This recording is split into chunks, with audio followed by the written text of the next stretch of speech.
Hola museonautas, ¿listos para la siguiente aventura? El día de hoy terminaremos de recorrer el Museo del Carmen y visitaremos su iglesia. En el video anterior nos habíamos quedado en el vestíbulo de las escaleras. ¿Recuerdan que este espacio nos conducía a 3 sitios? Las celdas de arriba, el patio de la cocina y la huerta. Ya recorrimos las celdas, entonces visitaremos los otros 2 sitios. Primero iremos a la huerta. Para entrar a la huerta, vamos por este pasillo. Lo que vamos a ver fue lo que quedó de la gran huerta que tenían los carmelitas. Era tan impresionante que muchas personas la describían como un paraíso. Aquí veremos algunas de las cosas que decían. Un arroyo transparente, un árbol agobiado y dobladas sus ramas por el peso de tanto fruto, un rosal con más flores que hojas. Así, Manuel Paino describe todo lo que llamaba su atención en su Viaje sentimental a San Ángel durante una visita a la célebre huerta carmelita, que hizo de la Fundación San Angelina una de las más ricas de la Nueva España. Y no solo él, hay muchísimos testimonios de la opulencia de esta huerta. Incluso un famoso litigio que entablaron los frailes cuando les fue exigido pagar a la iglesia el diezmo, que es el 10% de las ganancias, por las extraordinarias ventas de sus productos. Según el doctor Manuel Ramos, la huerta contaba con 13.625 árboles frutales, dato que arrojó el censo que hicieron las autoridades a finales del siglo XVII. El irregular terreno, lleno de piedras y barrancas, había sido transformado en un inmenso vergel que producía asombrosas variedades de peras y duraznos, manzanas, uvas, ciruelas, nueces, etc. Las frutas eran de la mejor calidad y para ello habían sido mejoradas las semillas traídas de Europa con injertos locales. Las ventas se hacían en el colegio, desde la portería que ya conocimos, y fuera de él. Según las crónicas, los frailes tenían entre 30 y 40 mulas, con las que cotidianamente salían muy de mañana hacia México y Coyoacán, llegando incluso más temprano que las frutas de otras huertas, para desplazarlas del mercado. También tenían sirvientes, que salían a distribuir los frutos, desde diversos puntos del valle hasta Toluca, Puebla y Pachuca. El caudaloso río Magdalena, que antes se llamaba Atlitic, y que como ya vimos, hoy en día está enterrado bajo la calle Paseo del Río, era el corazón de la huerta, donde más de 50 jornaleros indígenas trabajaban para los frailes.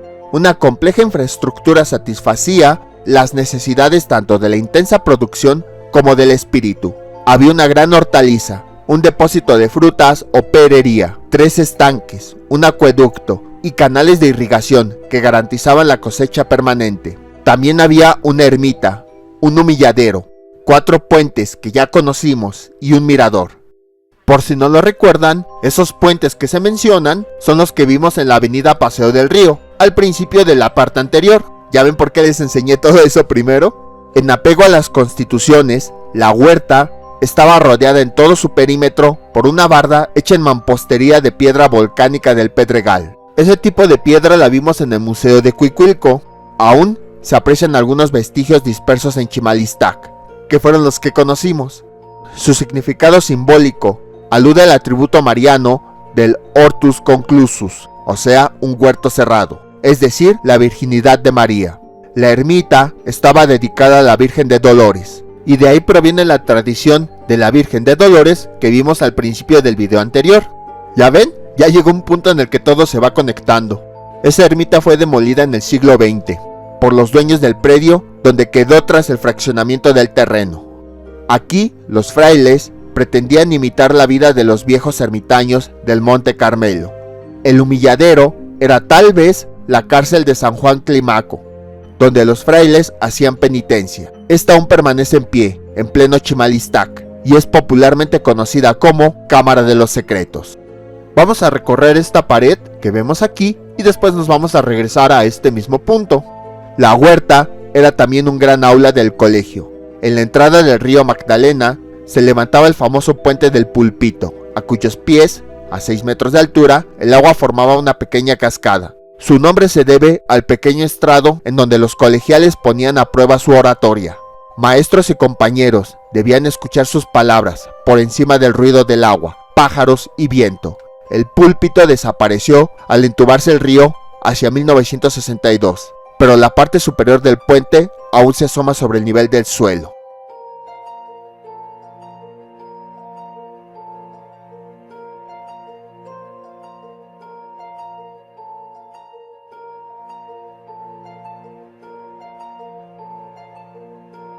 Listo, vamos de vuelta donde nos quedamos y continuamos recorriendo.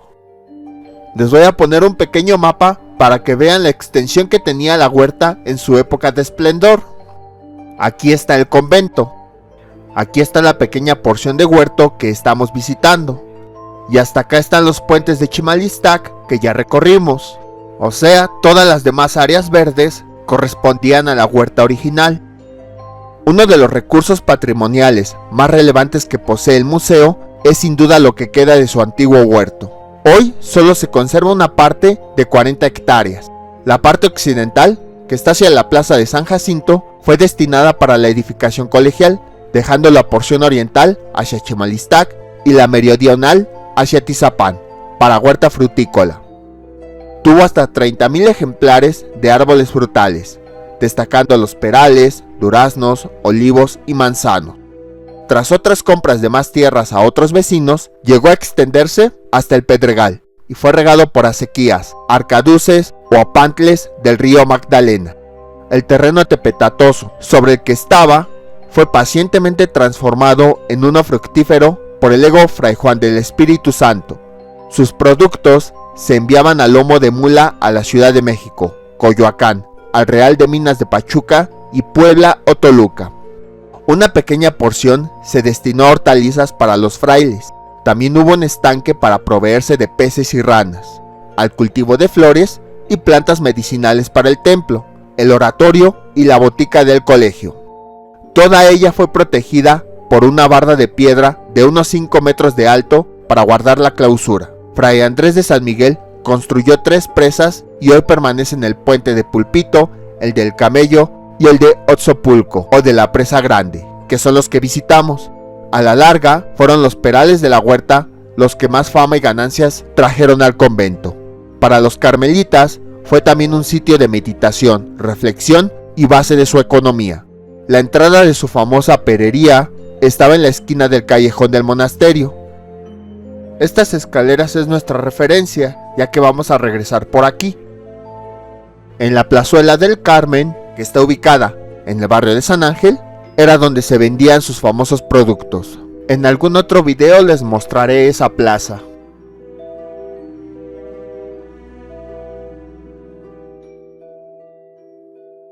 Anteriormente ya habíamos mencionado que San Nicasio era considerado como el patrono del huerto, quien los protegía de las plagas de roedores. Los huertos, según Santa Teresa de Jesús y San Juan de la Cruz, eran como almas, necesitaban cuidados para florecer, haciendo buenas acciones y apegándose a las enseñanzas divinas. Eso no está muy lejos de la actualidad. Si nuestro cuerpo lo vemos como un huerto, necesita cuidados para que pueda crecer y florecer. Y bueno, continuamos recorriendo esta huerta.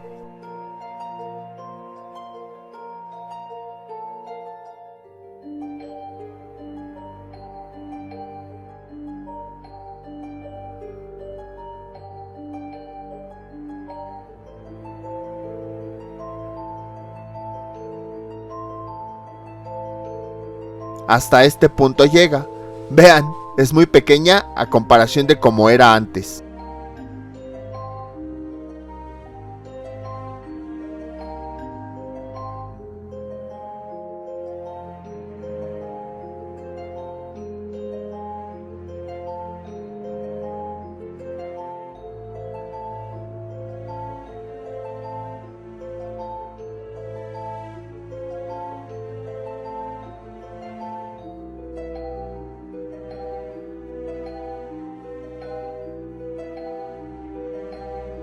Ahí están las escaleras de referencia. Nada más las subimos, caminamos derecho y vamos a llegar a la entrada de la huerta para ingresar nuevamente al convento.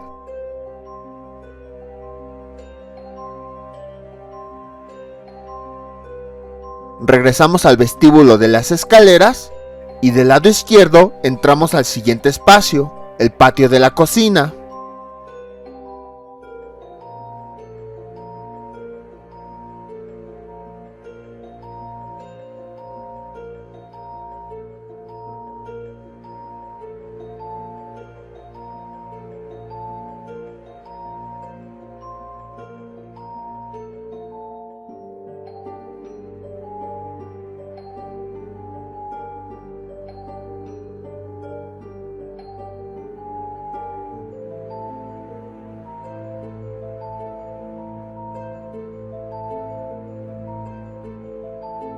Este es el patio de la cocina. Generalmente es utilizado para impartir cursos, talleres y para colocar una ofrenda en el Día de Muertos.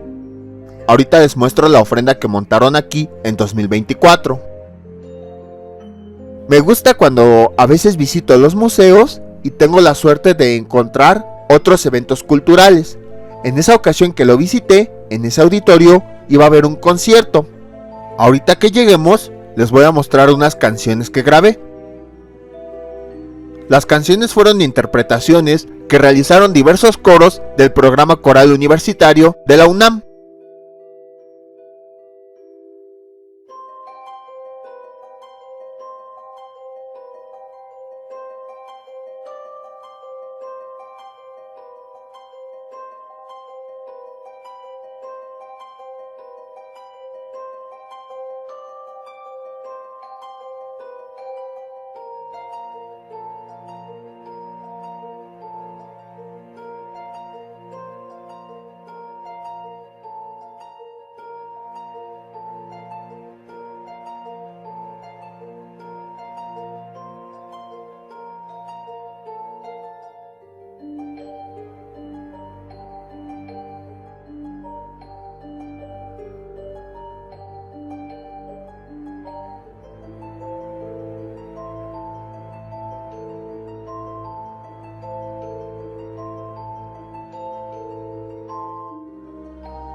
Vamos a entrar a esa puerta que nos conduce a las cocinas y al auditorio. No por algo esto se llama patio de la cocina, pues es el patio que está a un costado de la antigua cocina.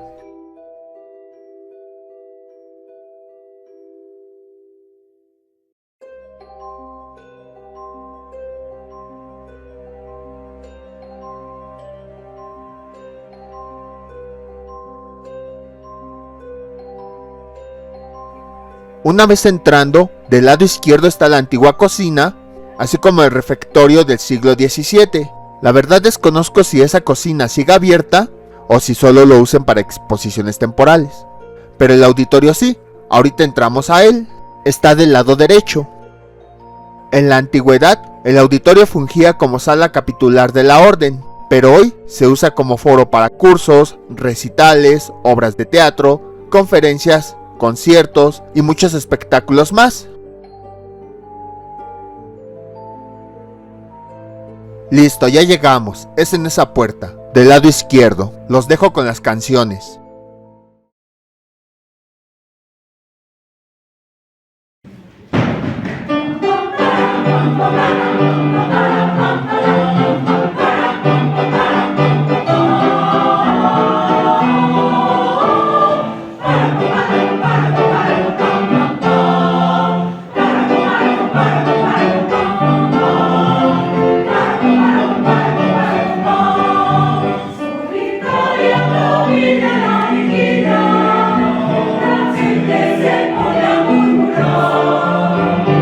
Dicen que tiene una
Light of the moon, light of the stars,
Espero que hayan disfrutado de estas canciones. Vamos a continuar con nuestro recorrido.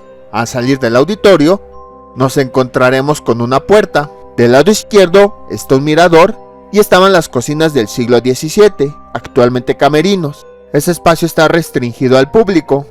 Incluso parece que es el lugar donde guardan el material que hacen para las restauraciones. Anteriormente esa zona era conocida como Patio de Arcos. Consta de 5 arcos que miran hacia el sur y uno hacia el oriente. Este espacio fue construido hasta el siglo XVIII como parte de las ampliaciones del colegio y la construcción de la sala capitular y refectorio. Y en dirección contraria al patio de los arcos se encuentra el patio del acueducto.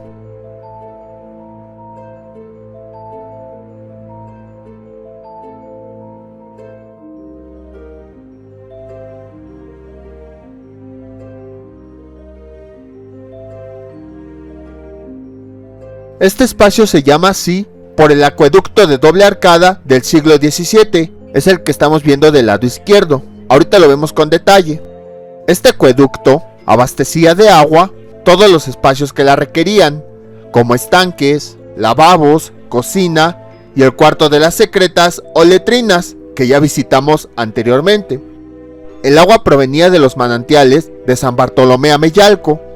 El agua del río Magdalena solo era utilizada para el riego de la huerta, ya que tenía cierto grado de contaminación debido a su previo paso por molinos, batanes y fábricas que había tierras arriba.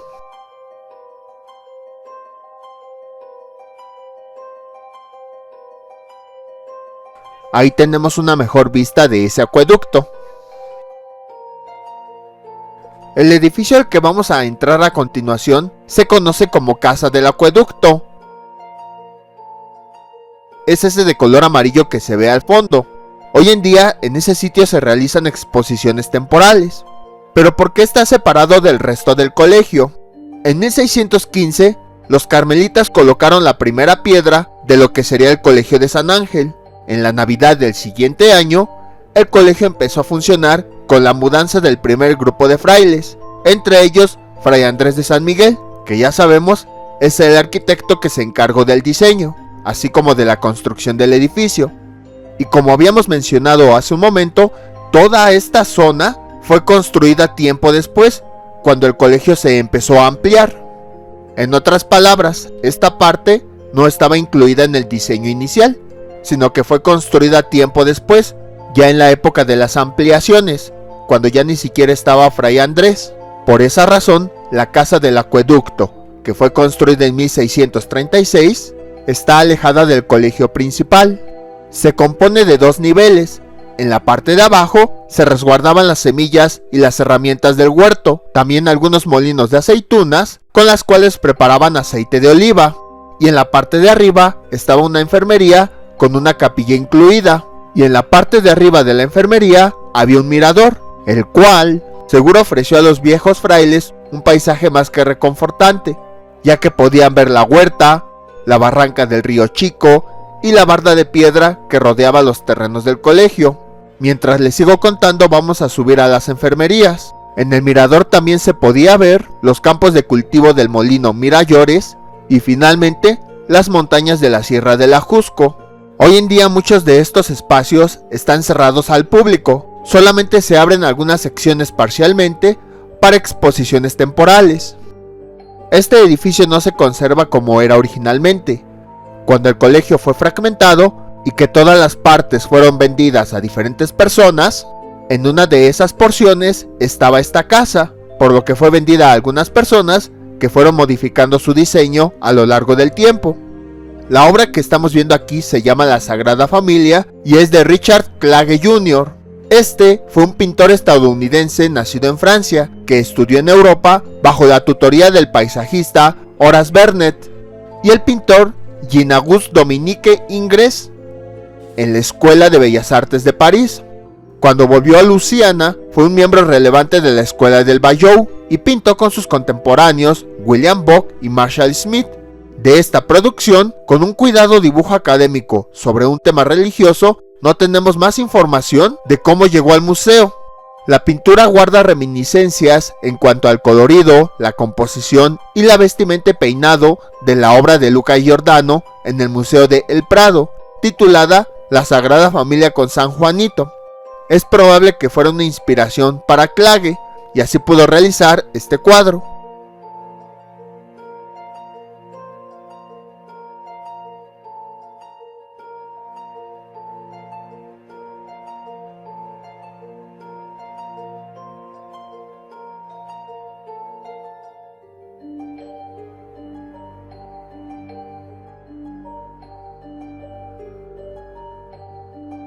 Bienvenidos a la enfermería.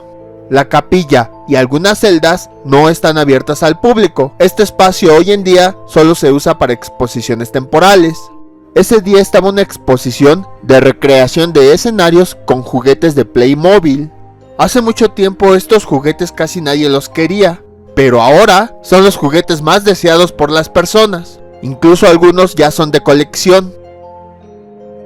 Los escenarios son de pasajes históricos, edificios más famosos e importantes del mundo, escenas de películas, escenas de libros, entre muchas otras. Aquellas que sean muy conocidas como Harry Potter o las Crónicas de Narnia, nada más se las voy a mencionar, pero aquellos que no sean tan conocidos les voy a dar una breve explicación.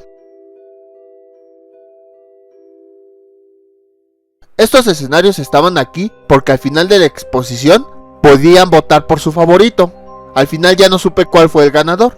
En la parte de abajo de cada escenario hay un código. En una pequeña papeleta se ponía el número del código del escenario que más te gustó, así como su nombre. También te hacían otras preguntas, como qué fue lo que viste, qué más te gustó y todo eso. Y en la caja que estaba en la entrada, ahorita la veremos, se colocaba esa papeleta. En esa caja. Entonces el escenario que más votos tuviera iba a ser el ganador. Yo no supe cuál fue el ganador. ¿Ustedes cuál creen que haya sido? Déjenlo en los comentarios.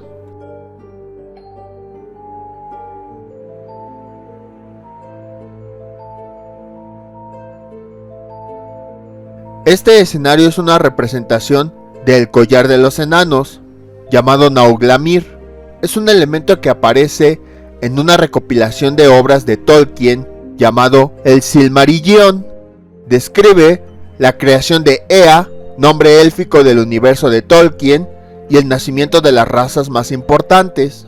Bueno, para quienes no lo sepan, Tolkien es el creador de la serie El Señor de los Anillos.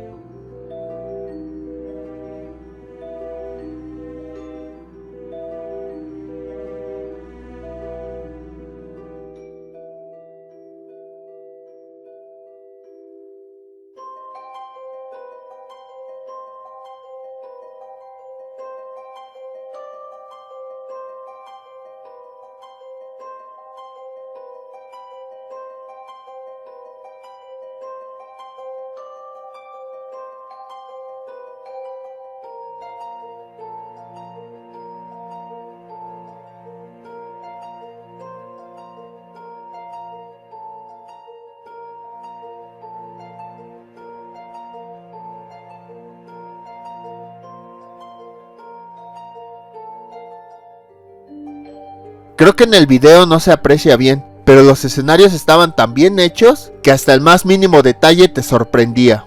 Incluso tenías que estarlos viendo con detenimiento para encontrar detalles muy interesantes en cada uno de ellos. También si los ves con detenimiento, encontrarás varios easter eggs o referencias ocultas, personajes, objetos y algunos otros elementos que salen en el evento histórico, en la escena de la película, en el escenario del libro o aquello que esté representando la maqueta.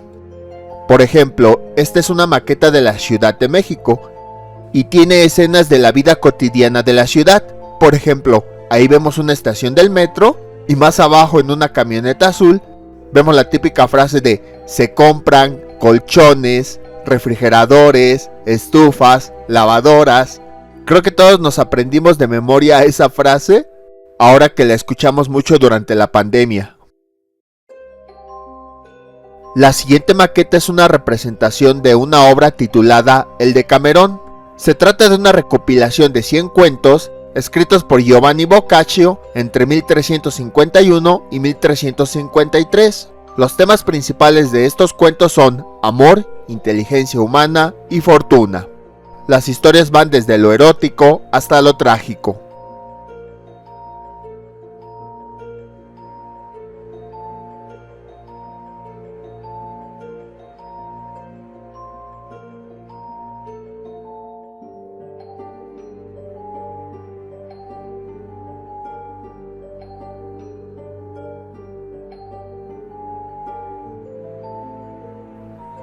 Aquí tenemos la infografía del nombre de esta exposición. Se llama Historia, Juguetes y Creatividad. Y detrás del letrero está el acceso a las demás celdas y a la capilla. Vemos que hay más elementos museográficos, pero esos no siempre están abiertos al público.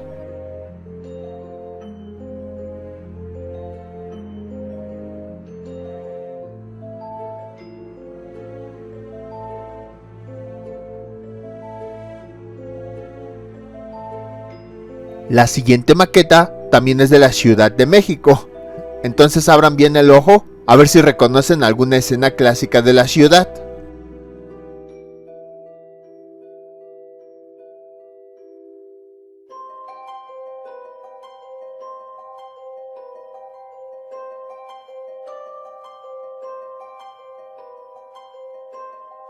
Ahí está el Ángel de la Independencia, entonces esta maqueta se llama Ciudad Contemporánea, Ángel de la Independencia.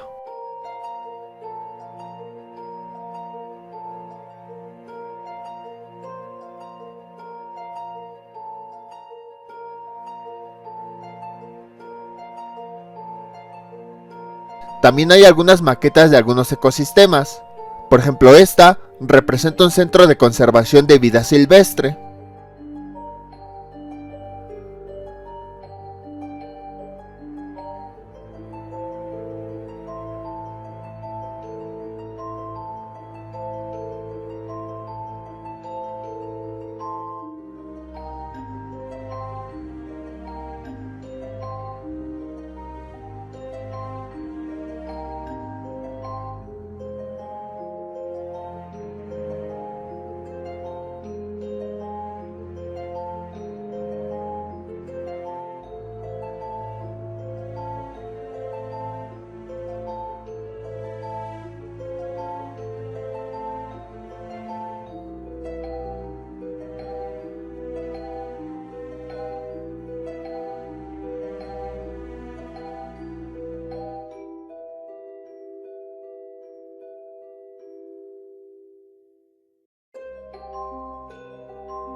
Esta fue de las maquetas que más me gustó. Categoría Reino Animal, fondo marino.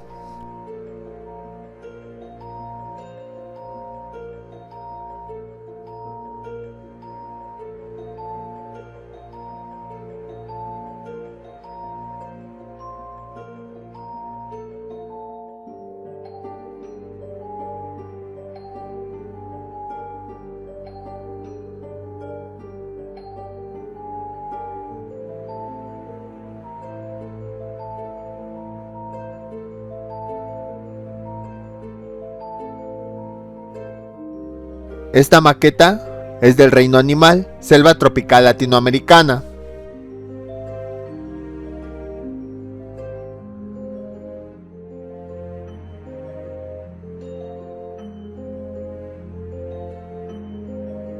Ahí me gustó mucho el efecto que se ve en el río.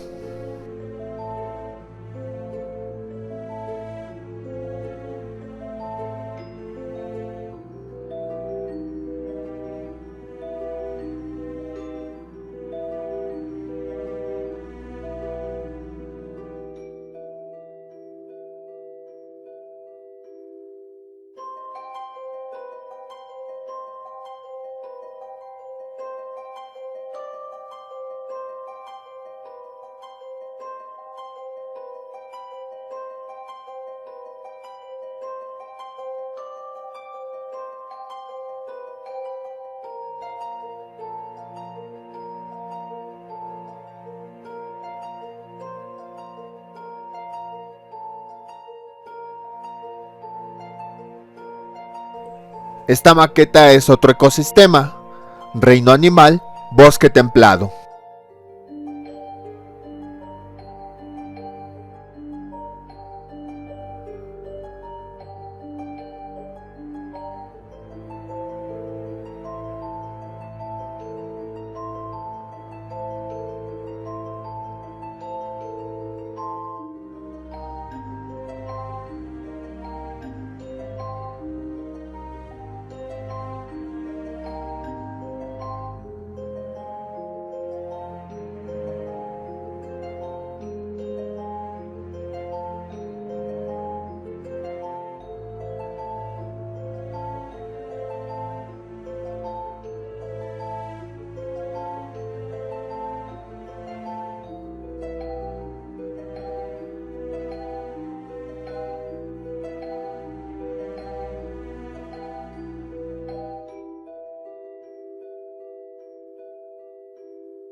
Este escenario me gustó mucho, aunque está basado en el libro de Peter Pan, tiene muchos elementos que aparecieron en las películas, como el campamento indio, el cocodrilo, la captura de la princesa india, el barco del capitán Garfield, las sirenas, el campamento de los niños perdidos, la azotea de la casa de Wendy y sus hermanos, entre muchas otras escenas más.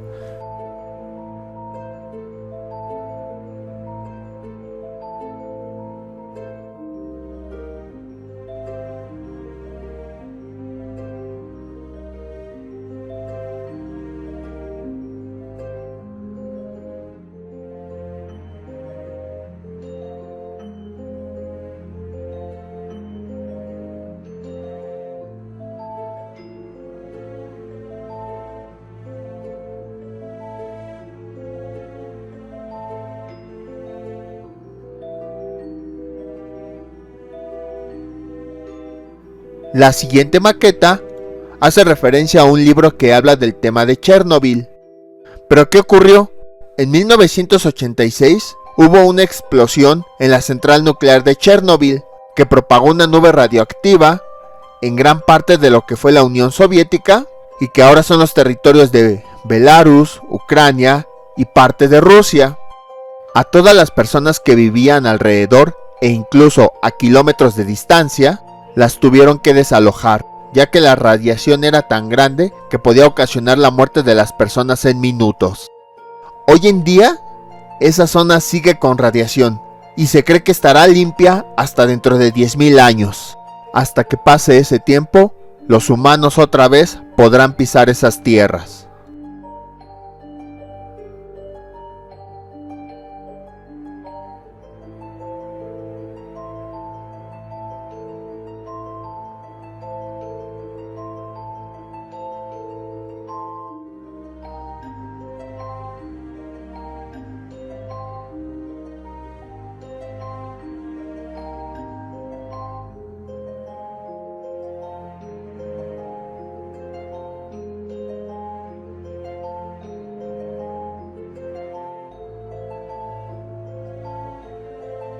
Esta maqueta representa la batalla de Canas, ocurrida en el año 216 a.C.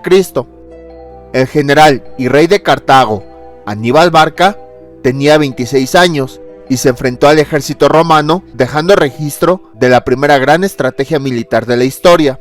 Empleando solamente su ingenio, logró rodear y derrotar un ejército que lo duplicaba en tamaño. Por su lado, la República Romana había reunido el más grande ejército en la historia, con la finalidad de defender Roma. Se componía de 80.000 legionarios. Eran comandados por Lucio Emilio Paulo y por Varrón. Sus armas principales eran su lanza corta, Pilum, y su clásica espada Gladius. Al quedar rodeados, quedaron amontonados y no podían organizarse, ni siquiera podían desenvainar su espada. Estaban confundidos y desesperados, lo que los llevó a la derrota. El ejército de Aníbal era una fuerza multicultural que se componía de 40.000 hombres. Su estrategia consistió en utilizar una táctica de tenaza. Colocó a su infantería ligera de guerreros galos, celtas e hispanos en la primera línea, para que al retroceder, su infantería pesada de falanges libias pudiera rodear a las legiones romanas, mientras los bombardeaba con las piedras de sus honderos de los Baleares, para finalmente embestirlos por la retaguardia con su caballería númida.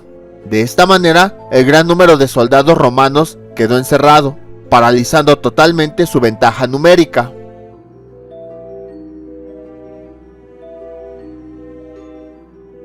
El título de esta maqueta es Sucesos de la Antigüedad, Batalla del Ejército Dragón. La verdad no tengo mucha información de esta batalla, pero si alguien sabe algo, puede dejármelo en los comentarios.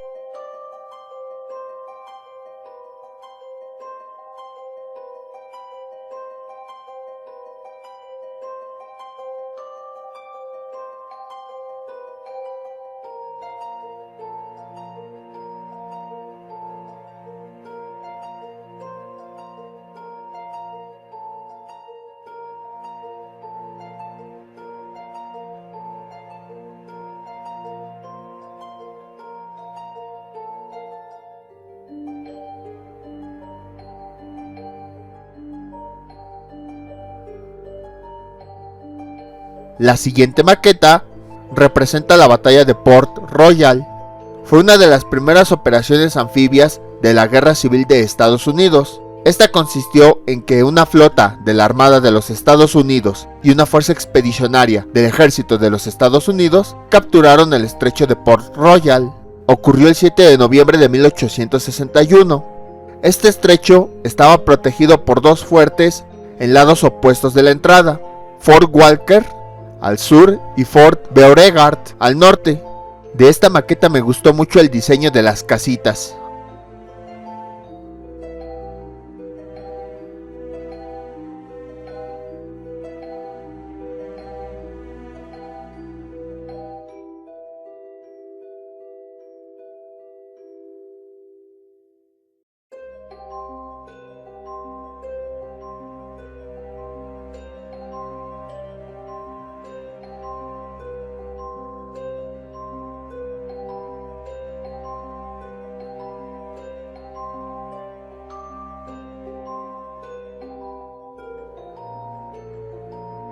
La siguiente maqueta es llamada Llegada de Pancho Villa a la Ciudad de México.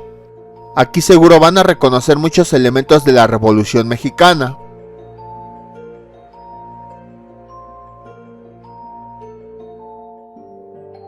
Uno de los elementos que vemos es el ferrocarril, ya que habíamos visto anteriormente que este medio de transporte fue fundamental para que pudiera existir la revolución.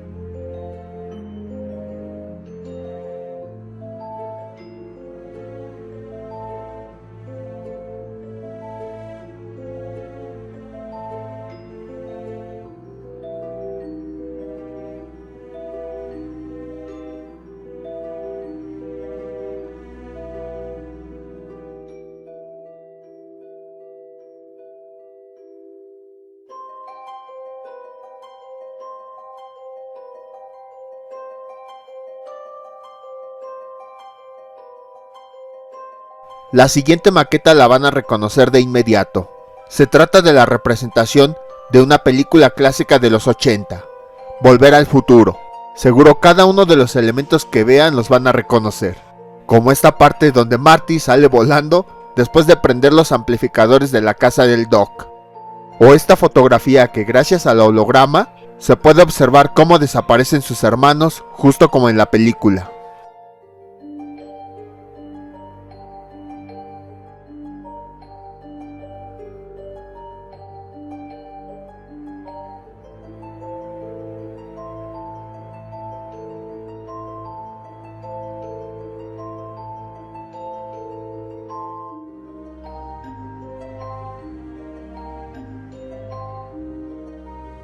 Y no podía faltar la clásica representación del pueblo principal, Hill Valley.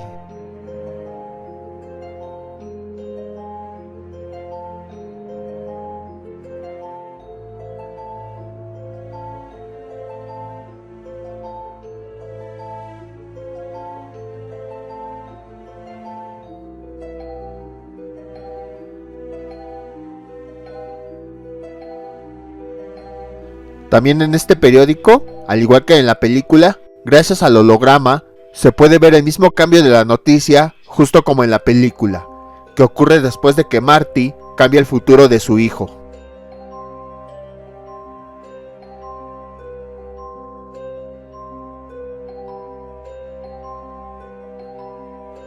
Creo que esta era una de las maquetas que más gente observaba. Incluso ahí está la representación del DeLorean, que atraviesa el cable justo cuando cae el rayo. Creo que solo faltaron las representaciones de los escenarios de la tercera parte de la franquicia.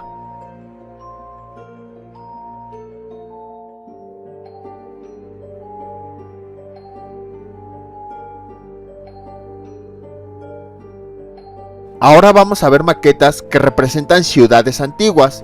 La primera de ellas es Alejandría. Esta ciudad fue fundada por Alejandro Magno, rey de Macedonia y uno de los mayores conquistadores de la antigüedad. Fue fundada en el año 331 a.C. Está situada al norte de Egipto y se convirtió en el centro cultural del mundo antiguo. En esa ciudad se construyó la Biblioteca de Alejandría, una de las más grandes y prestigiosas de la época, ya que fue el mayor centro de difusión de conocimiento de la antigüedad. Uno de los edificios emblemáticos de esta ciudad es el Faro de Alejandría, que es el que vamos a ver a continuación. Funcionó como punto de referencia del puerto y como faro. Se estimaba que su altura era de al menos 100 metros. Durante muchos siglos fue una de las edificaciones más grandes del mundo. Forma parte de las 7 maravillas del mundo antiguo.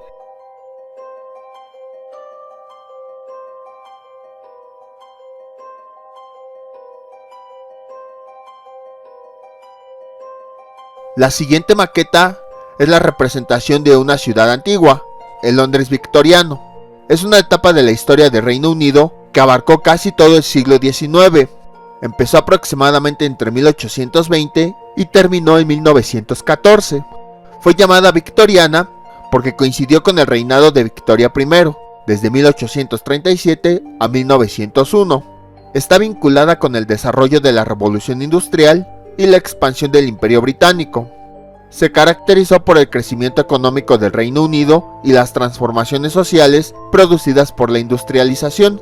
Se expandió la alfabetización y el acceso a obras literarias y artísticas.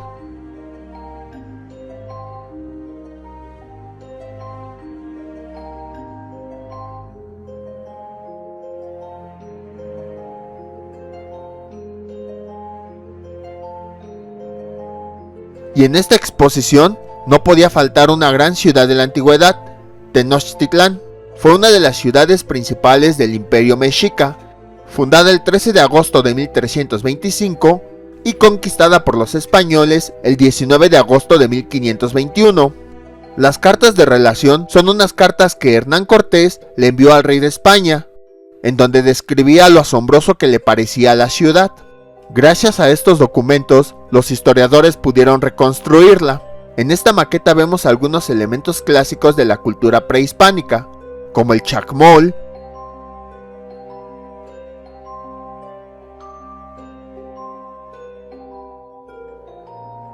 los graneros donde se almacenaban semillas, el palo de los voladores de Papantla y Lotzonpantli, que eran cráneos alineados.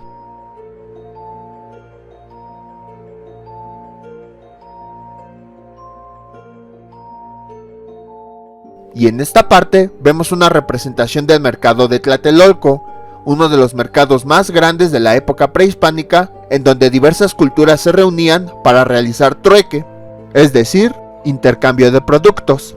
Abajo tenemos la representación de la llegada de los españoles.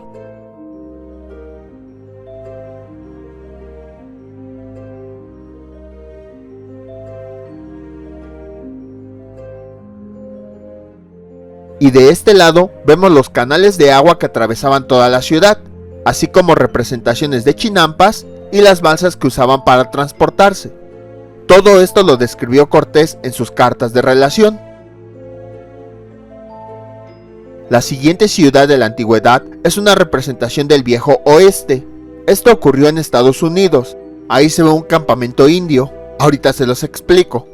Aunque los europeos comenzaron a colonizar América en el siglo XVI, la costa oeste de Estados Unidos, que está del lado del Océano Pacífico, se empezó a conquistar ya hasta el siglo XIX y XX.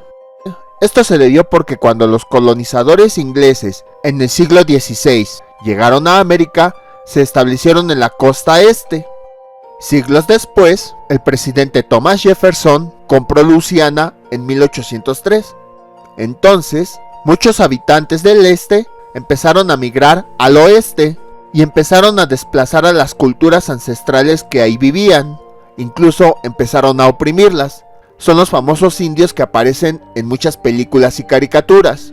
Incluso en muchas de estas muestran a los indios como si fueran malos y a los invasores como los buenos, cuando fue al revés, porque a los indios les quitaron sus tierras.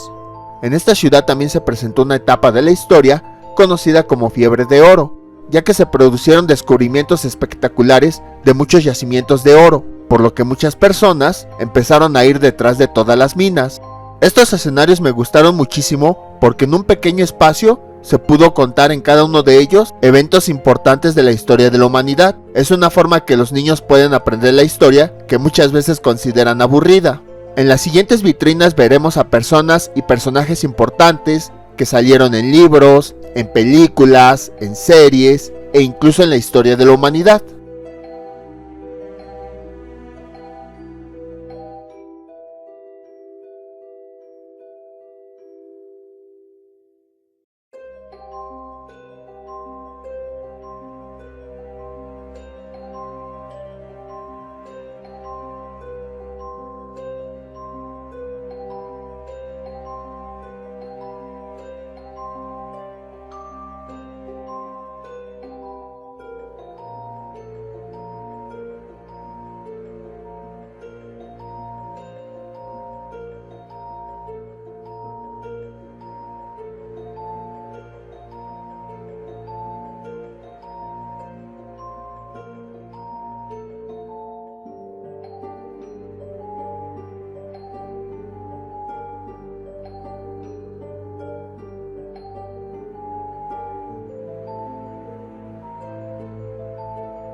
Y una vez que hemos terminado de recorrer las celdas, vamos a bajar la escalera para visitar la planta baja de la casa del acueducto.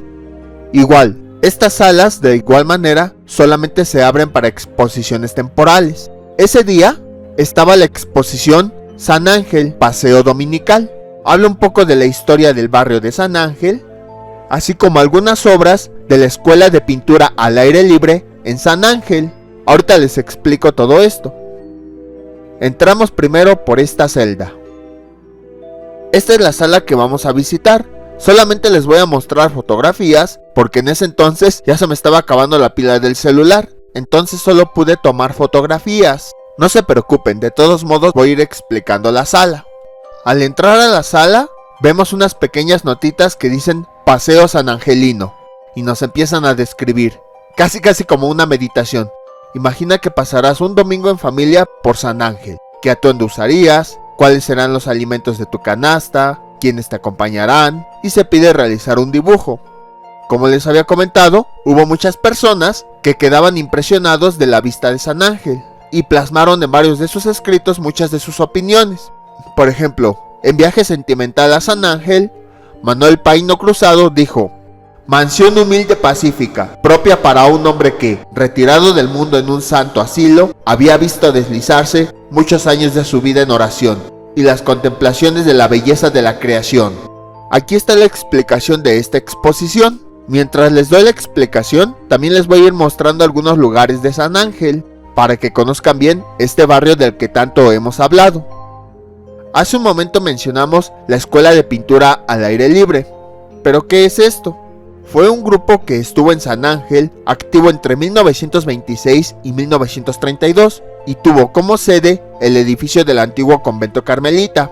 Fue una importante red de escuelas semejantes que ofrecían una nueva pedagogía en la transmisión del conocimiento artístico. Los alumnos aprendían con libertad, al aire libre y sin restricciones académicas el arte de la pintura. No se esperaba rigor técnico de los pupilos de las escuelas de este tipo, sino más bien la expresión de su sensibilidad personal, que, además, se enfocaba a plasmar tanto su entorno como a los personajes que les eran inmediatos. Lo importante de este proyecto era la apertura de sus aulas a las poblaciones de los pueblos y locaciones que eran conocidos como rurales, donde operaban estas escuelas. También destacaba la inclusión de mujeres como parte importante del alumnado. Las obras que se van a mostrar aquí son un ejemplo del tipo de pinturas que se ejecutaban en las escuelas al aire libre. Pueden considerarse resultado de un método de enseñanza experimental o como testimonio de una etapa de democratización del arte.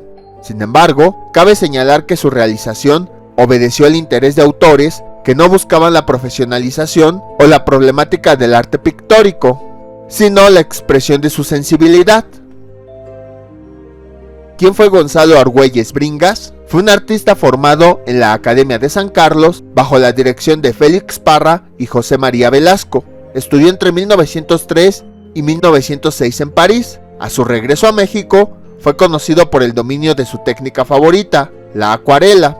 Hacia 1936 se le reconoce como director y profesor de la Escuela al Aire Libre de San Ángel, en donde tenía encomendada la formación de alumnos de todas las edades y antecedentes. Su obra se distingue por el detenimiento en el detalle, la admiración por el paisaje y los espacios abiertos, así como por la influencia del impresionismo.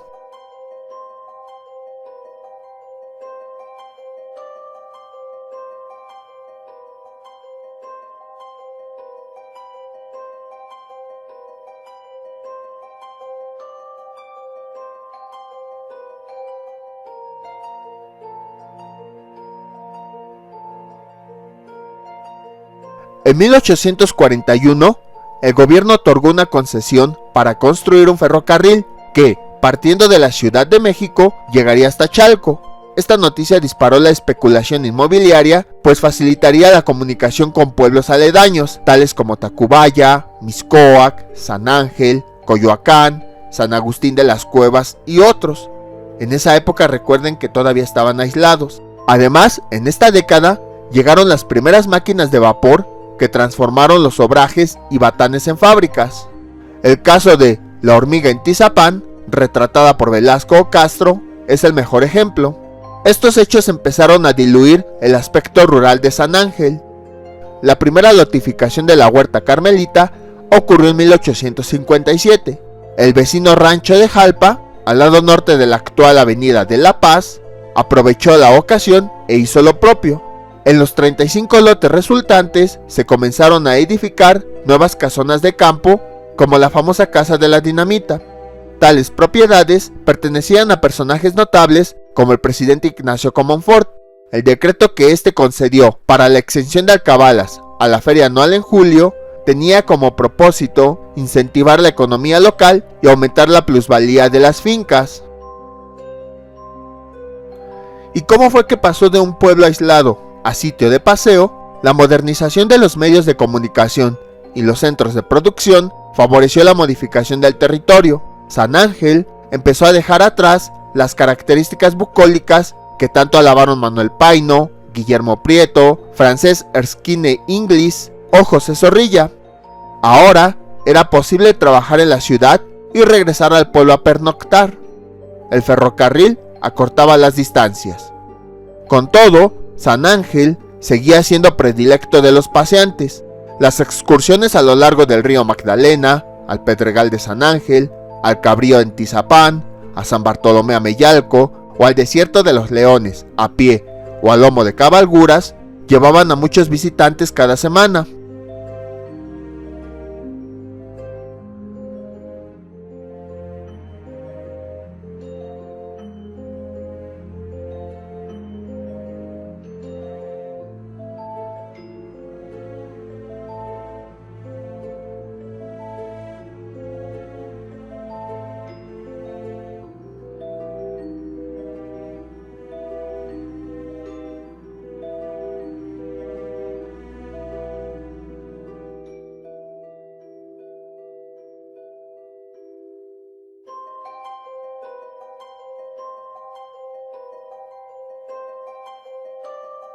La nueva realidad favoreció la aparición de manifestaciones ajenas al barrio de San Ángel del siglo XIX.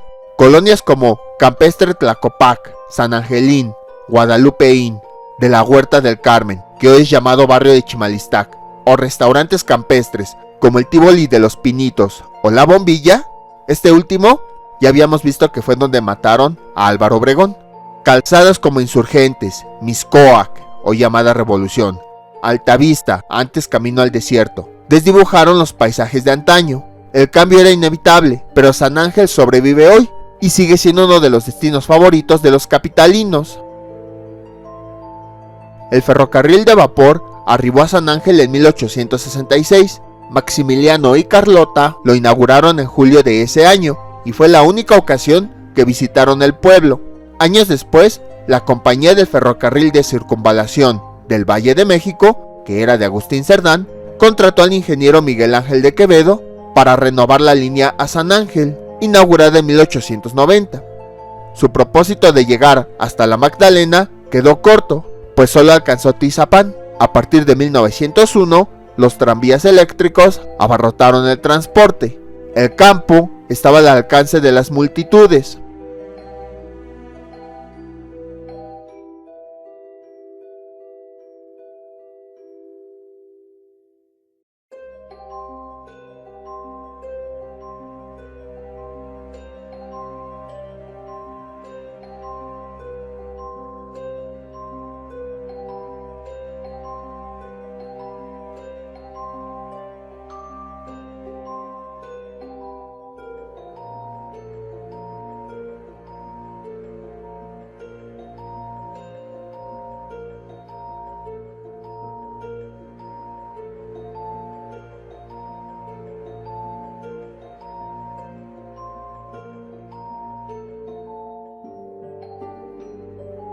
¿Quién fue Alfonso Villarreal López?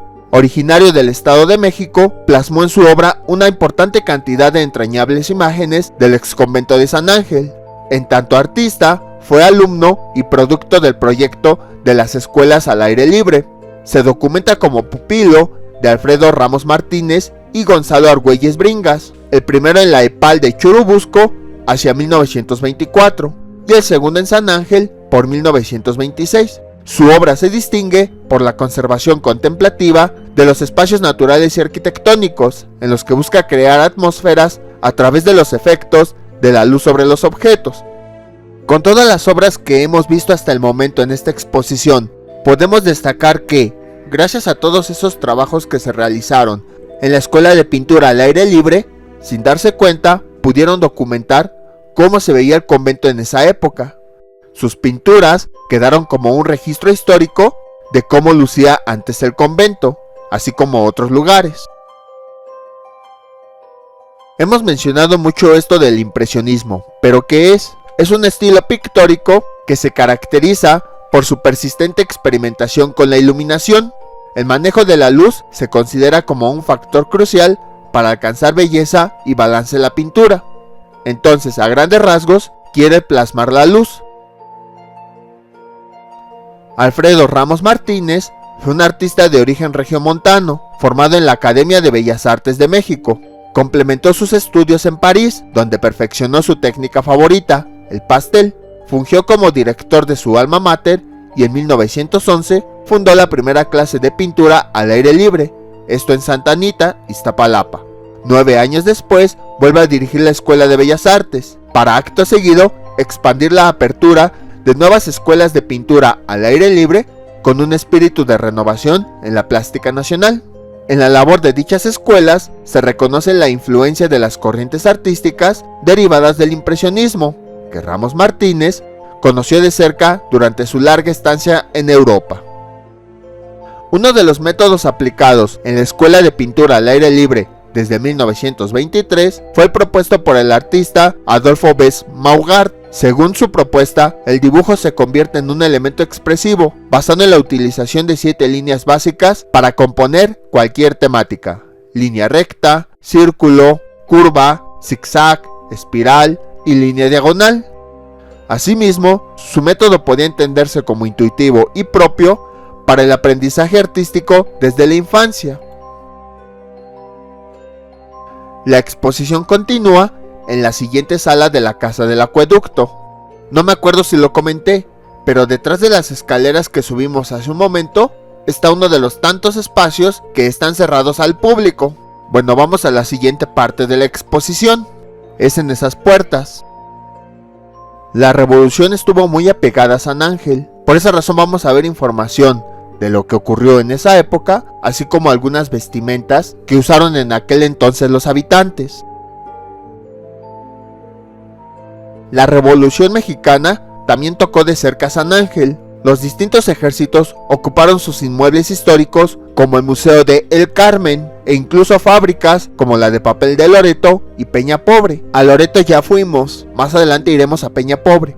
En el caso de este edificio, en especial carrancistas y zapatistas se alternaron para ocuparlo. En 1916 estos últimos lo tomaron y entre la población surgió el rumor de que se encontraban haciendo agujeros para buscar tesoros de los carmelitas. Guillermo Hoyo, sobrino del padre Manuel Hoyo, narró que meses antes de la llegada de su tío al campo del Carmen, en 1916, un contingente zapatista había llegado y al hacer excavaciones encontraron las momias que ya conocimos. Las dejaron expuestas al abandonar el sitio. El sacerdote buscó inhumar los cuerpos, pero la población se opuso, por lo que entonces él y su tío vistieron con hábitos a los cuerpos que estaban desnudos. En el video anterior ya lo vimos con el caso de la momia de mujer adulta con hábito y toca blanca. ¿Se acuerdan que cuando vimos las momias comentamos que una no tenía ropa interior? Pues es esa. En una postal de 1916 aparece sin ropa. Ahorita veremos esa postal y en tomas de 1930 ya porta el hábito habitual.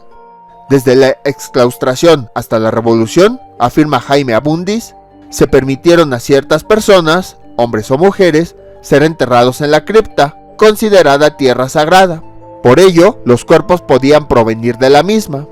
Entonces, no eran cuerpos solo de carmelitas, sino de muchas otras personas. Estas momias han inspirado por 104 años la admiración y temor de los visitantes, el apego de la comunidad, la creación de leyendas, el interés científico y las películas como El fantasma del convento de 1934, Las momias de San Ángel de 1975, y Veneno para Hadas, 1986, entre otras.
Ignacio Manuel Altamirano fue otra persona ilustre que quedó maravillado con San Ángel. En su publicación Crónicas dijo: deliciosa mansión de la inocencia y de la alegría. Todo toma en San Ángel el aspecto de un pastoral. Los paseos, los goces de la vida íntima, los trajes, los amores y los festines. Allí un almuerzo podrá remedar las bodas de Camacho.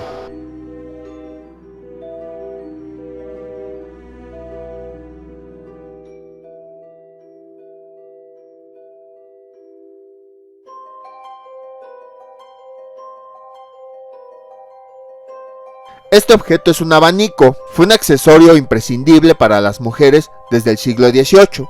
Durante el siglo XIX y a principios del XX, los idilios pastoriles y las fiestas campestres fueron temas populares para decorar los abanicos, como este que estamos viendo. Tiene una boda en el campo y la escena de Cupido flechando a una dama.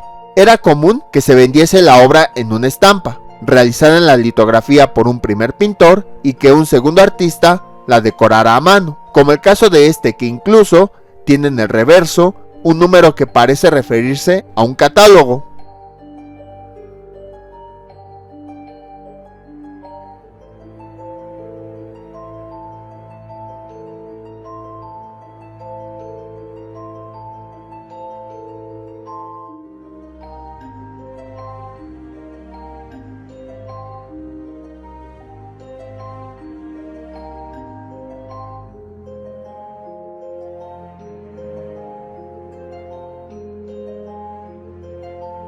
Como era la indumentaria masculina del siglo XIX, el hombre de clase media, desde 1800, portaba una indumentaria influida por el traje inglés, que permanecía más bien estable a lo largo de las décadas, puesto que se concebía al varón como laboralmente activo, a diferencia de la mujer, cuyo vestido denotaba más su papel doméstico y de depositaria del honor y el prestigio familiar. De este modo, el traje masculino era un ensamble de 3 piezas: chaqueta, chaleco y pantalón, siempre en colores oscuros y líneas rectas. La corbata hace acto de presencia, volviéndose esencial. El conjunto se complementa con sombreros, guantes y bastones de ocasión, cuya calidad dependía de la posición social del usuario.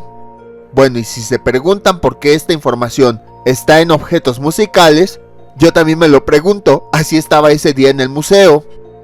¿Cómo era el traje de calle? Los rituales para vestirse a finales del siglo XIX y principios del XX requerían que las personas, a la última moda, distinguieran que a cada hora había un atuendo distinto.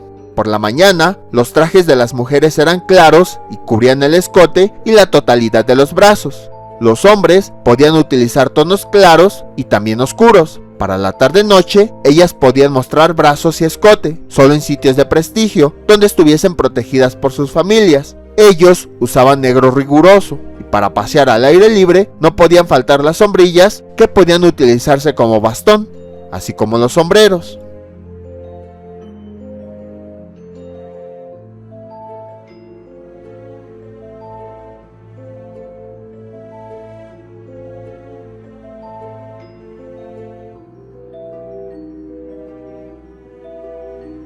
Aquí tenemos otra opinión de Altamirano, publicada en Crónicas. En San Ángel todavía se dice enamorado, Flérida para mí dulce y sabrosa, más que la fruta del cercado ajeno. Y palpitan los corazones de los mancebos a la sola aparición de un vestido de muselina que se pierde entre los troncos de los manzanos.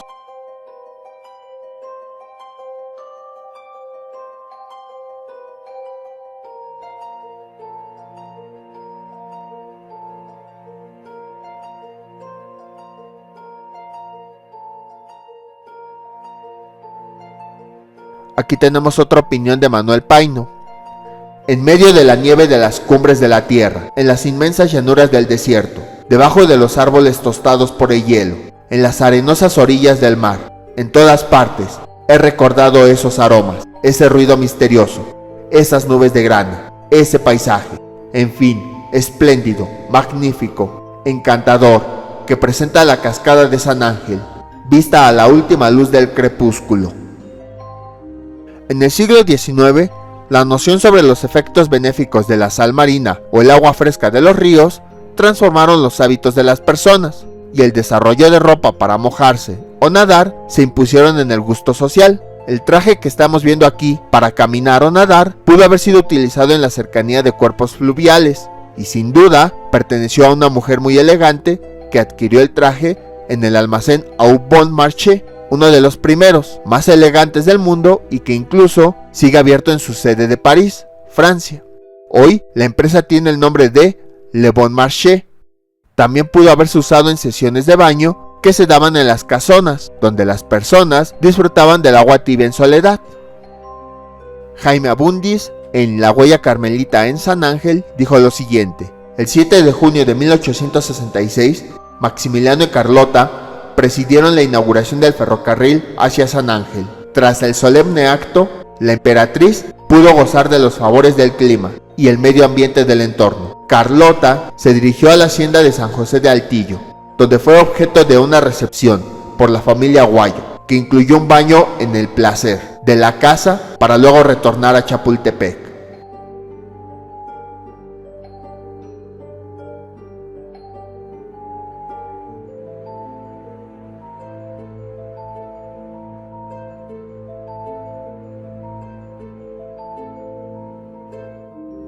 Aquí tenemos otra opinión de Madame Calderón de la Barca, en La vida en México durante una estancia de 2 años en ese país. San Ángel es bonito a su manera, con sus campos de maguey, sus casas dispersas, la plaza con el mercado, la parroquia, la iglesia del Carmen con el convento y su jardín de altas paredes. Todo esto es tan propio de México que el paisaje no podría confundirse con el de ninguna parte del mundo conocida. Ahora hablaremos de paseos, romance y día de campo. Y mientras tanto, les voy a ir enseñando otros lugares del barrio de San Ángel. Procedente de Europa, en el último tercio del siglo XIX, se enraizaron en México una serie de prácticas derivadas de un fenómeno novedoso, la cultura estial, es decir, tomarse un día o muchos para escapar del lugar de residencia y así acudir a un sitio de clima agradable. Las familias de clase media adoptaron con entusiasmo la idea de que era bueno salir de la ciudad para descansar y tomarse un respiro del ajetreo urbano, especialmente en la naturaleza. De este modo, se promovía para favorecer la salud la visita a lugares donde se conviviera con un clima bonito y el verdor del ambiente, y en donde fuera posible el ejercicio y la socialización. El agua, anteriormente considerada como potencialmente nociva por enfriar negativamente los humores, ahora era vista como una aliada para la salud. El baño en el mar, ríos o saltos de agua devino en una novedad para las familias citadinas, que podían entonces hacer gimnasia, asearse y relacionarse a la par de estar en contacto con la naturaleza. Una de las formas de pensamiento más importantes del siglo XIX fue el romanticismo, que demandaba la apreciación o disfrute de vidas extraordinarias para poder admirar la fuerza de la naturaleza y lo sublime de la arquitectura antigua, y San Ángel ofrecía ambas posibilidades, por lo que su popularidad como destino romántico se mantuvo alta a lo largo de las décadas. Durante más de medio siglo fue para los capitalinos el referente de un sitio ideal para descansar, entrar en contacto con el entorno natural y gozar de paisajes hermosos. La belleza de su pueblo y parajes hacían de esta comunidad un sitio perfecto para tener un picnic los domingos, pasar algunos días en alguna choza rentada o convivir con otros paseantes sin la rigidez de las relaciones citadinas. San Ángel era un lugar para ver y ser visto, para llevar los trajes más favorecedores, puesto que el paseo era un acontecimiento, tanto a nivel personal como social.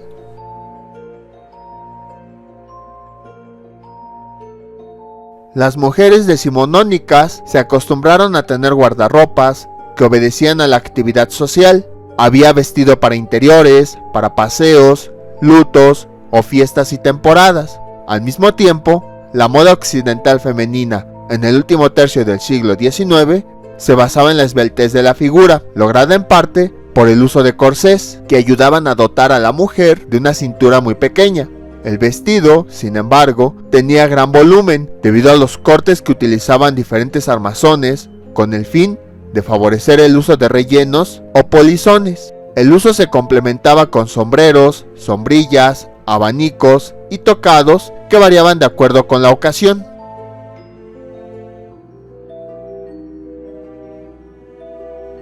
La gente de la comunidad habría de modificar el nombre del antiguo enclave de Tenanitla por el de San Ángel, en honor al Colegio de los Carmelitas Descalzos, y con el tiempo el nombre abarcaría hoy las alcaldías de Álvaro Obregón y Magdalena Contreras, hasta que en 1923 se dividieran los municipios de San Ángel y Magdalena Contreras, y en 1928 se le daría el de Álvaro Obregón, por el magnicidio ocurrido en el restaurante La Bombilla, que ya lo vimos. En 1861, cuando se expropió el colegio a los carmelitas, la población tuvo acceso a la extensa huerta, y como dijera sabiamente Jaime Abundis, la huella carmelita permanecería en sus magníficas construcciones y en su legado biocultural, en especial los frutos que los frailes traerían de Europa y que dotarían a San Ángel de una personalidad especial. Las palabras de Altamirano habrían de recordar a San Ángel, el lindo San Ángel, que se recuesta a pie del brumoso Ajusco, con sus cármenes encantados y sus bosques sombríos de manzanos, de perales y de cerezos. Esta exposición es un homenaje a la belleza de lo que fue un vergel y hoy patrimonio cultural de la Ciudad de México.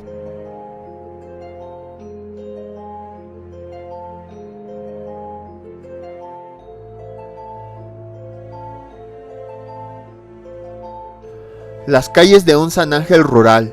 San Ángel fue un sitio para el veraneo, en las palabras de la marquesa Calderón de la Barca, para ir a las casas de mudar temperamento. Mucho se escribió sobre este barrio rural, pleno de belleza natural, donde los jóvenes buscaron el esparcimiento y el amor. Decía, el lugar donde parecen darse cita las jóvenes más bellas de la capital, que pierden allí su reserva y gazmoñería, para tomar el alegre aspecto de las pastorcitas de Guateú. Así lo describió Ignacio Manuel Altamirano a mediados del siglo XIX. Aunque también San Ángel habitaba un campesinado, amén de obras y obreros, en especial afrodescendientes, que laboraron en las fábricas y obrajes de la zona, y toda una población que se estableció alrededor del templo y colegio que los carmelitas fundaron en 1615. Cecil Crawford, a diferencia de Romano Guillermín o José María Velasco, no fue un pintor visitante. Él sí vivía en San Ángel y gustó de retratar sus calles y personajes cotidianos, como muestra esta vista de una colección sanangelina. En esta vista se observa el aprecio del artista por las técnicas del impresionismo y el puntillismo que aprendió en Europa, como son el predominio de la mancha sobre la línea y la aplicación del color con toques. Los puentes como el que retrató Velasco fueron muy comunes entre los pobladores de San Ángel y Tizapán, quienes los construían y utilizaron hasta bien entrado el siglo XX, cuando el río Magdalena fue entubado. Esta obra, titulada El Molino de San Ángel, debe haberse referido al molino de Miraflores, que fue el antecedente de la fábrica de papel Loreto, aunque la técnica impresionista de la obra no permite hacer esa distinción. Casimiro Castro fue uno de esos dibujantes que se interesaron en buscar las vistas que expresan el paisaje y la modernidad del naciente México con sus industrias, ferrocarriles e hidroeléctricas. Es el caso de la cascada de Tizapán con la fábrica de La Hormiga detrás. La belleza de este entorno, conocido también como el Salto del Agua, el Cabrío, atrajo años más tarde la mirada de José María Velasco, otro pintor asiduo a la región. Velasco, más interesado en la predominancia del paisaje, obviaría la presencia humana que Castro sí delinea con los paseantes que exploran el caudal. La localidad de San Ángel tiene una geografía privilegiada, con una temperatura aún templada, que tuvo agua abundante y sin inundaciones, que provenía de los ríos Chico, San Ángel o San Bartolomé y de la Magdalena. Desde el siglo XVII y hasta mediados del XIX, los carmelitas descalzos cimentaron un nexo con la comunidad a través de las fiestas de la Virgen de El Carmen y el Señor de Contreras, en especial en el Altar de Dolores y la Feria de las Flores. Su huerta les dejó fama por sus deliciosos productos, en especial las peras, manzanas y cítricos. En 1861, los carmelitas fueron exclaustrados del colegio, en cuyo bello edificio se creó el Museo Comunitario de San Ángel. La huerta de los carmelitas, ya habíamos visto, estuvo rodeada por una barda. Cuando se fraccionó, varias personas la pudieron recorrer, y a esa fracción es lo que hoy se le conoce como Chimalistac, que fue lo que visitamos al principio del video, del video anterior. De 1861 a 1930, vacacionar en San Ángel era disfrutar un entorno natural bucólico y pleno de árboles, ríos y saltos de agua, como el del Cabrío de Tizapán, acudir al templo y recorrer los edificios y puentes de los carmelitas. A partir de 1916 se pudo visitar las criptas con las enigmáticas momias. Gracias a generosos préstamos de importantes museos nacionales y coleccionistas privados, los pinceles de Velasco, Landeslo, Alfonso Villarreal, Casimiro Castro, Cleofás Almanza y Romano Guillermín, entre otros, se encuentran con suntuosos vestidos y objetos de época y tomas periodísticas de Merchert y la colección Archivo Casasola para recordarnos que pasear en San Ángel también era ocasión para escribir poesía y pintar, para disfrutar, para enamorarse. Chimalistac es un lugar emblemático de la Ciudad de México, un edén forestal que fue parte de la gran huerta de los carmelitas. También fue un sitio de inspiración de pintores románticos en México. En él subsiste el recuerdo del caudal de los ríos Chico y Magdalena, cuyos remanentes son los puentes de piedra en las calles de Paseo del Río y Río Chico, que ya los visitamos. Fueron construidos con piedra basáltica de las cercanías por el artífice Fray Andrés de San Miguel, alrededor de 1616. La sólida austeridad y la pureza geométrica de su arquitectura, que contrasta con la organicidad del entorno, sería inspiración para los grandes paisajistas románticos del siglo XIX, como Eugenio Landesio, Johann Moritz Rugendas, José María Velasco y Casimiro Castro. En el siglo XIX, la sociedad tenía formas de expresar el luto a través de rigurosas normas sociales, en especial para las mujeres. A la muerte de un esposo, la viuda debía vestirse de negro, un color que no era de moda en un periodo que podía ir de 2 a 8 años. El luto también implicaba la vestimenta y la actividad social. Los dolientes debían restringir su presencia en fiestas, aunque solo podían acudir a las de carácter religioso. Para los hombres duraba mucho menos tiempo, así como para las señoritas, que tenían la obligación de encontrar esposo y vestir colores atractivos. Para las viudas, entre más alto su nivel social, más impositivo el nivel de luto, en cuanto a la posibilidad de salir de casa o relacionarse con otras personas. Y con esto terminamos la exposición. Salimos de la casa del acueducto y nos dirigimos directamente al acueducto.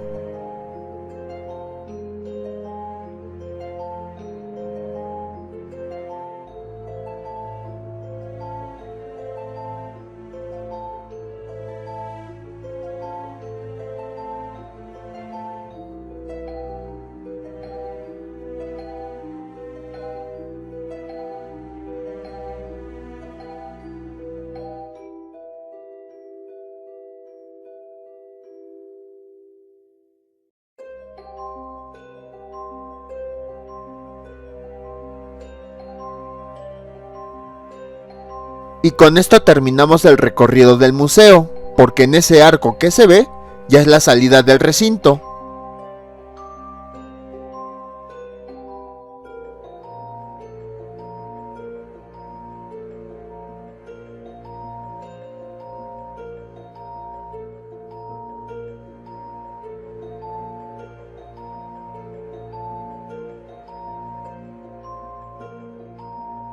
Lo único que nos falta ver aquí, pues es otra entrada a la casa del acueducto, que es la que tenemos a la derecha, y hasta ahí era donde llegaba la exposición, pero del otro lado de la puerta.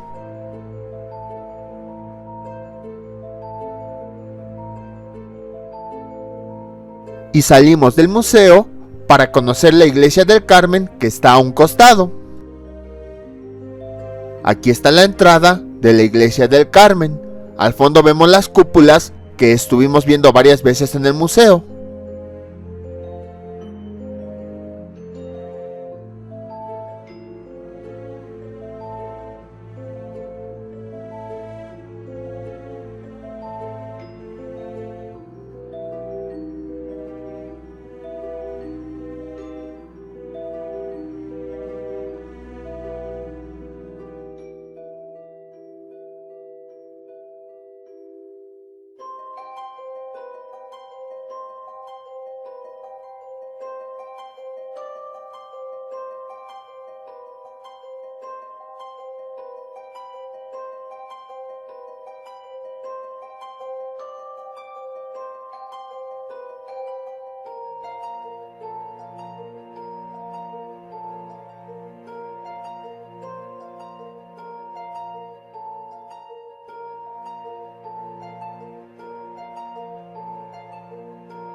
Y ahí tenemos la cruz atrial.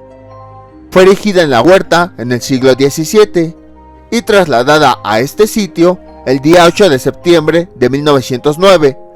En todas las iglesias antiguas, especialmente las que datan desde la época virreinal, se colocaba una cruz como esta en el atrio. Se caracterizaba porque estaba hecha de piedra y solamente estaba el rostro de Cristo con la palabra INRI, que significa Jesús Nazareno, Rey de los Judíos. En una fuente leí que solamente ponían el rostro para no poner el cuerpo completo crucificado, porque se supone que a los indígenas les estaban quitando la práctica del sacrificio humano. Entonces, si veían a un Cristo crucificado, iban a decir, ¿por qué nos quitan los sacrificios humanos y aquí ponen a un hombre que está siendo sacrificado? Las cruces se colocaban por dos razones. La primera, para que los indígenas supieran que ahí se estaba llevando a cabo el proceso de evangelización. Y la segunda era un punto de referencia a partir del cual empezaban a medir la distancia de todos los demás lugares. Era una forma simbólica de representar que Jesucristo estaba en el centro. En cada uno de los conventos que visitemos vamos a ver esa cruz. Como este es el primero, pues es la primera cruz que nos encontramos. Pero más adelante van a ver que en cada uno de esos conventos va a haber una cruz similar. ¿Se acuerdan que en las primeras salas del Museo del Carmen, a través de unos cristales vimos el atrio? Pues fue a través de esos cristales que se ven al fondo.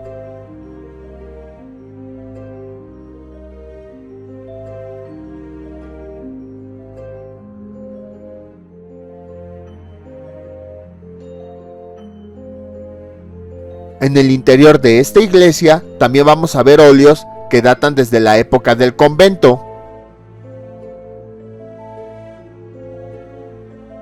A muchas personas no les gusta visitar las iglesias porque lo ven como algo religioso, pero lo interesante de estos recintos no es tanto la religión, sino el simbolismo que hay en ellos. Por ejemplo, la mayoría de las iglesias antiguas tienen un pasillo principal, que es en el que estamos caminando en este momento. Este pasillo principal llega al altar principal, que está hasta enfrente. A ese altar se le conoce como retablo. Si las iglesias son de la época colonial, van a tener retablos de estilo barroco. Ya vemos que se caracteriza por su adorno excesivo, y todos los retablos están recubiertos de oro.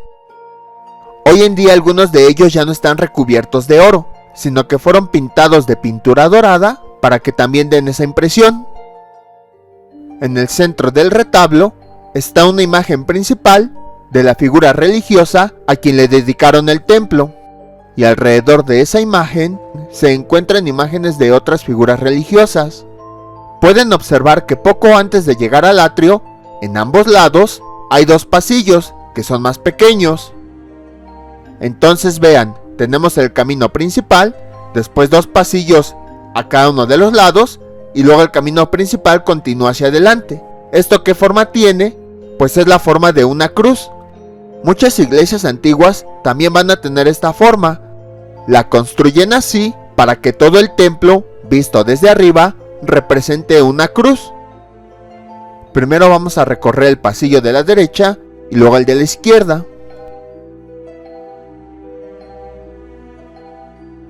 También algunas iglesias antiguas guardan los restos humanos de algunos sacerdotes, como los que estamos viendo aquí.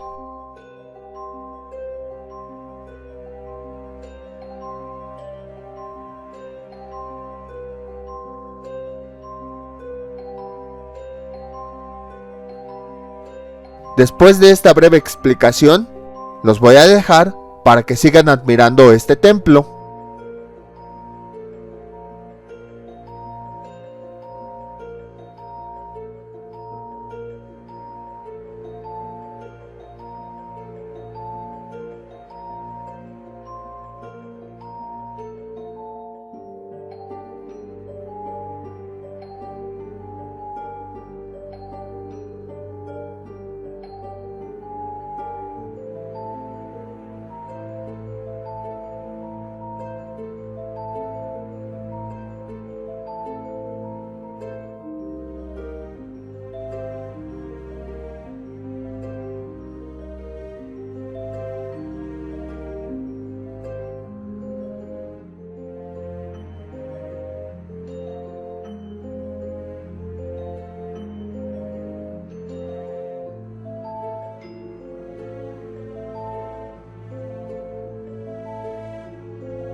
Vean la cantidad de detalles que tiene el retablo. Por eso se dice que es barroco, porque se caracterizaba por no dejar en las construcciones ni siquiera un pequeño espacio que no tuviera adornos. Ahí vemos una imagen de la Virgen del Carmen, que la podemos identificar por lo que vimos casi al principio del video. Su estilo de ropa, su corona, e incluso que en uno de sus brazos está cargando al niño Dios. Y pues como habíamos comentado, tiene sentido que esté al centro, pues este templo fue construido en honor a ella.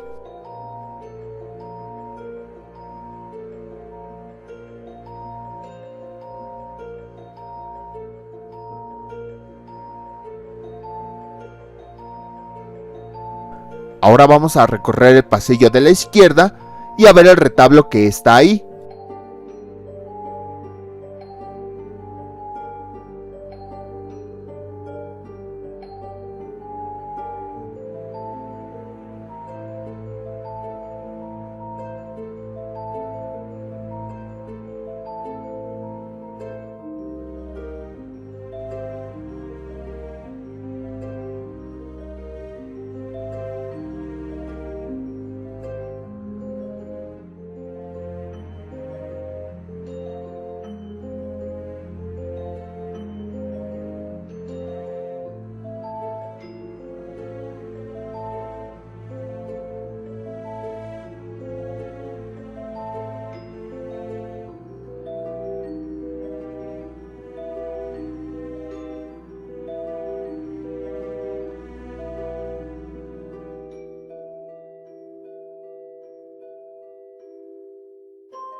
Y con esto concluimos este recorrido. Creo que me quedó un poquito largo, por eso lo dividí en dos partes. Y bueno, también si ya escuchan mi voz un poquito apagada, es que ya me cansé de tanto grabar. Para llegar al Museo del Carmen, hay varias rutas, pero yo les voy a recomendar la siguiente. Ahorita les digo por qué. La estación del metro más cercana es Miguel Ángel de Quevedo, de la línea 3. Caminan sobre la avenida Miguel Ángel de Quevedo y después caminan sobre la avenida de La Paz y llegarán al museo. ¿Por qué les recomiendo estas rutas? Porque como les había comentado anteriormente, cerca de ahí está Avenida del Paseo del Río, en donde están los puentes de Chimalistac que pueden conocer. También está el Parque La Bombilla, en donde está la estatua que hace homenaje a Álvaro Obregón. Y también pueden conocer otros lugares cercanos del barrio de San Ángel. Por esa razón yo les recomiendo esta ruta, para que caminen por los alrededores y conozcan varios lugares de San Ángel. Los horarios del museo son de martes a domingo, de 10 a 17 horas. Esperamos que les haya gustado, no olviden suscribirse, dejar sus comentarios y nos vemos para la próxima visita.